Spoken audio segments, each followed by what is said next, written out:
Two Live Crew didn't just push boundaries, they bulldozed them. Their explicit content and unapologetic approach sparked nationwide controversy. In the vibrant landscape of the late 80s and early 90s hip-hop scene, Two Live Crew emerged with a style that was entirely their own. Their music, brimming with explicit content, was a bold and unapologetic commentary on societal issues. They were not just rappers, they were provocateurs, using their platform to challenge the status quo and the perception of what was acceptable in music. As their popularity soared, so did the controversy surrounding them. Their lyrics, deemed as obscene by many, sparked a nationwide debate about freedom of speech, artistic expression, and the boundaries of decency in popular culture. This controversy wasn't just confined to the court of public opinion. It led to real legal battles, with members of the band facing arrests and hefty fines under obscenity laws. Their music was provocative, their style was controversial, but it was their audacious parody of Roy Orbison's "Oh Pretty Woman" that really set the cat among the pigeons. This parody, serving as a commentary on the original song's naivete and societal issues, would eventually steer them towards a landmark legal battle. Their music ruffled feathers, but it was a parody of Roy Orbison's "Oh Pretty Woman" that would put them on a collision course with the Supreme Court. The controversy culminated in a landmark legal battle, Campbell v. Acuff Rose Music, a case that would redefine the boundaries of parody and fair use. So, let's dive into the nitty-gritty of this case. The central issue was the Two Live Crew's parody of Roy Orbison's "Oh Pretty Woman," a song they flipped on its head to critique societal norms and the original song's naivete.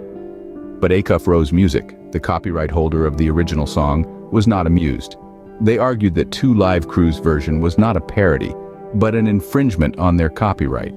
The trial court initially sided with Two Live Crew, recognizing the transformative nature of their parody.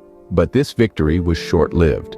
On appeal, the Sixth Circuit Court of Appeals reversed the decision. They ruled against Two Live Crew, arguing that commercial parodies could not enjoy the protection of fair use.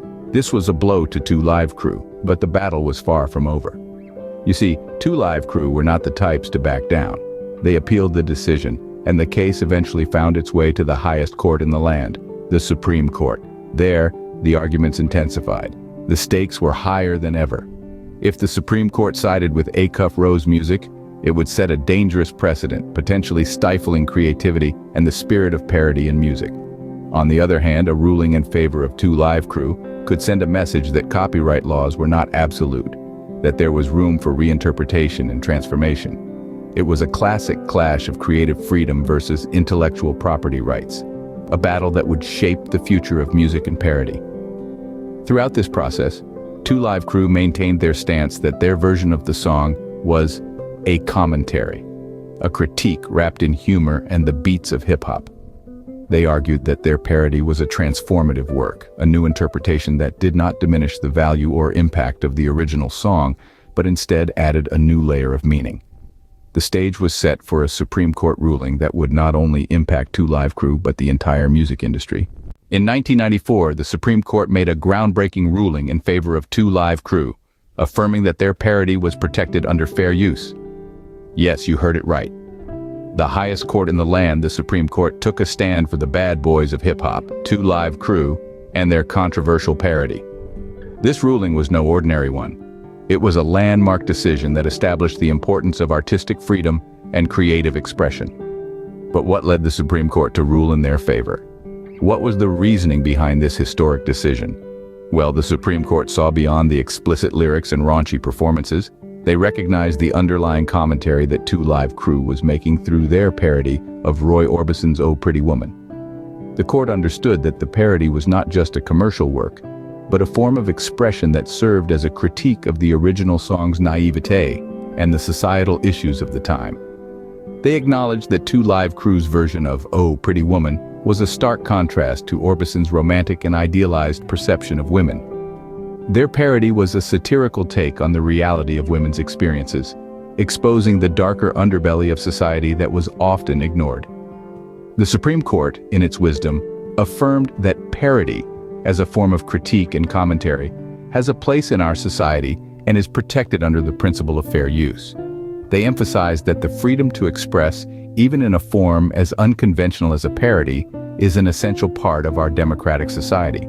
The court's decision was not just about the lyrics or the beats. It was about upholding the fundamental right of artists to express themselves freely, to challenge norms, and to provoke thought, even if it ruffles a few feathers along the way.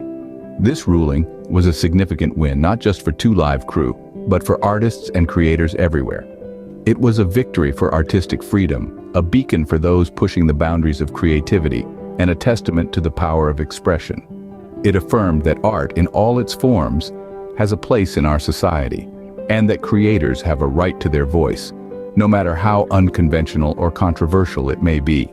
The Supreme Court ruling didn't just save 2 Live Crew from potential bankruptcy, it changed the landscape of the music industry. The decision sent shockwaves across creative industries, affirming the principle of fair use in a way that was never done before. It was a ruling that placed the importance of creativity and artistic expression above the rigidity of copyright laws. Before this landmark ruling, the line between parody and copyright infringement was blurry, often stifling the creation of parodies and remixes. But the Supreme Court's decision clarified this gray area, providing a legal safety net for artists and creators who dared to reimagine existing works. It became a beacon of hope for those wanting to push the boundaries of creativity, to challenge the status quo, and to infuse their work with wit and critique. The ruling didn't just impact the music industry, it reverberated across all forms of media and entertainment, influencing creators from filmmakers to writers, and even comedians.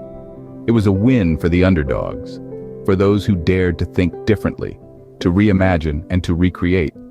And the significance of this ruling can still be felt today.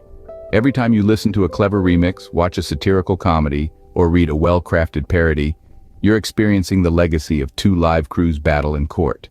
The controversy surrounding 2 Live Crew led to a Supreme Court ruling that forever changed the boundaries of art and creativity. And that in itself is a legacy worth remembering.